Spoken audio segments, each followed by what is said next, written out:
जय हो शनिदेव। आइए सुनाते हैं शनिदेव की व्रत कथा। एक बार की बात है, सभी नवग्रहों में सूर्य, चंद्रमा, मंगल, बुध, बृहस्पति, शुक्र, शनि और केतु में विवाद छिड़ गया कि इनमें सबसे बड़ा कौन है। तभी आपस में लड़ने लगे और कोई कार्य न होने पर देवराज इंद्र के पास निर्णय कराने पहुँचे। इंद्रदेव घबरा गए। उन्हें निर्णय करने में अपनी असमर्थता जताई, परंतु उन्होंने कहा कि इस समय पृथ्वी का राजा विक्रमादित्य है, जो कि अति न्यायप्रिय है। वे ही इसका निर्णय कर सकते हैं। सभी ग्रह एक साथ राजा विक्रमादित्य के पास पहुँचे, अपना विवाद बताया, साथ ही निर्णय के लिए कहा।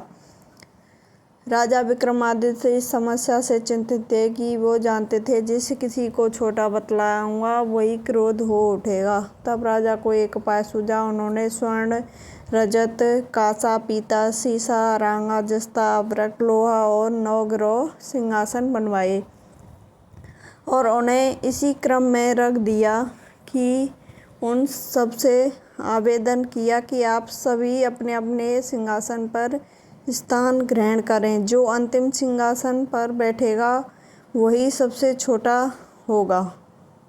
इसके अनुसार लोहा सिंहासन सबसे बाद में होने के कारण शनि देव सबसे बाद में बैठे तो वही छोटे कहलाए। शनि देव को लगा कि राजा ने ऐसा जानकर किया है और गुस्से में राजा से बोले, राजा तू मुझे नहीं जानता। मुझे एक राशि में 1 महीना, चंद्रमा 2.25 महीने, 2 दिन, मंगल 1.5 महीने, बृहस्पति 13 महीने, बस बुध और शुक्र 1-1 महीने विचरण करते हैं, लेकिन मैं 2.5 से 7.5 साल तक रहता हूँ।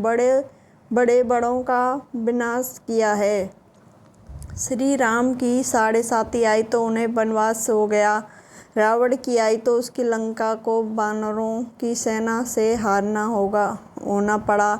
अब तुम सावधान रहना। ऐसा कहकर वो कुपित होकर वहाँ से चले गए। अन्य देवता खुशी खुशी चले गए। कुछ समय बाद राजा की 7.5 आई। तब शनिदेव घोड़ों के सौदागर बनकर वहाँ आए। उसके साथ कई बढ़िया घोड़े थे। राजा ने यह समाचार सुन अपने अश्वपाल को अच्छे घोड़े खरीदने की आज्ञा दी। उसने कहा, अच्छे घोड़े खरीदें। एक सर्वोत्तम घोड़े को राजा को सवारी हेतु दिया। राजा ज्यों ही उस पर बैठा, वह घोड़ा सरपट वन की ओर भागा। भीषण वन में पहुँच वह अंतर्ध्यान हो गया। अब राजा भूखा प्यासा भटकता रहा। एक गाँव वाले ने उसे पानी पिलाया। राजा ने प्रसन्न होकर उसे अपनी अंगूठी दे दी। वह अंगूठी राजा नगर को देकर वह नगर को चल दिया। वहाँ अपना नाम उज्जैन निवासी बीका बताया। वहाँ एक सेठ की दुकान पर उसने जल इत्यादि पिया। कुछ देर आराम किया। भाग्यवश उस दिन सेठ की खूब बिक्री हुई। सेठ उसे खाना इत्यादि कराने खुश होकर अपने साथ घर ले गया। वहाँ उसने एक खूंटी पर देखा, एक हार लटका हुआ है जिसे खूंटी निगल रही है। थोड़ी देर में पूरा हार गायब था। तब सेठ ने आने पर देखा कि हार गायब है। सेठ ने समझा कि बीका ने ही चुराया है, तो बीका को कोतवाल के पास पकड़ा दिया।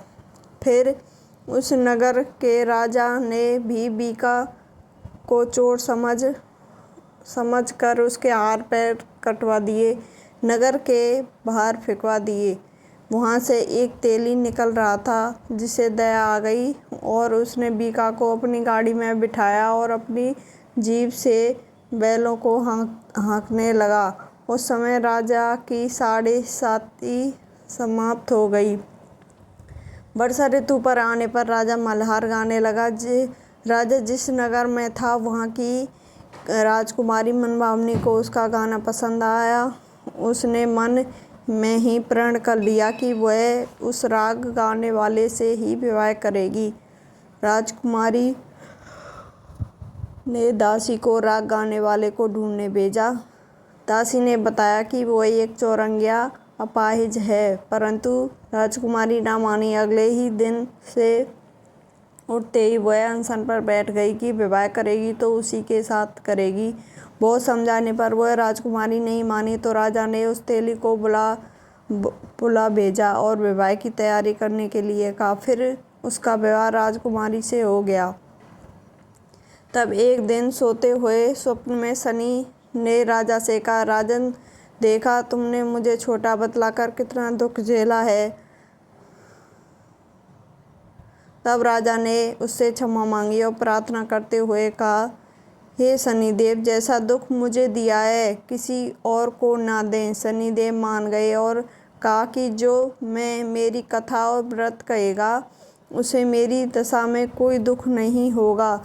जो भी व्यक्ति रोज मेरा ध्यान करेगा, चींटियों को आटा डालेगा, उसकी सभी मनोकामना पूर्ण होंगी। राजा शनिदेव ने राजा को हाथ पैर वापस कर दिए। प्रातःकाल आँख खुलने पर राजकुमारी ने देखा तो वह आश्चर्यचकित हुआ। बीका ने उसे बताया कि वह उज्जैन का राजा विक्रमादित्य है। तभी अत्यंत प्रसन्न हुए सेठ ने जब सुना तो वह राजा के पास पैरों पे गिर कर क्षमा मांगने लगा। राजा ने कहा कि वह तो शनिदेव का क्रोध था, इसमें किसी का कोई दोष नहीं है। सेठ ने फिर भी निवेदन किया, फिर मुझे शांति तभी मिलेगी जब आप मेरे घर चलकर भोजन करेंगे। सेठ ने अपने घर पर नाना प्रकार के व्यंजनों से राजा को सत्कार किया। साथ ही सबने देखा कि जो खूंटी हार निकल गई थी वह उसे उगल रही थी। सेठ ने अनेक मोहरें देकर राजा को धन्यवाद किया। सेठ ने राजा से अपनी कन्या श्रीकवरी से विवाह करने का आवेदन किया। राजा ने सहर्ष स्वीकार कर लिया। कुछ समय बाद राजा अपनी दोनों रानियां मनवाबनी और श्रीकवरी को सभी उपहार सहित लेकर उज्जैन नगर को चले।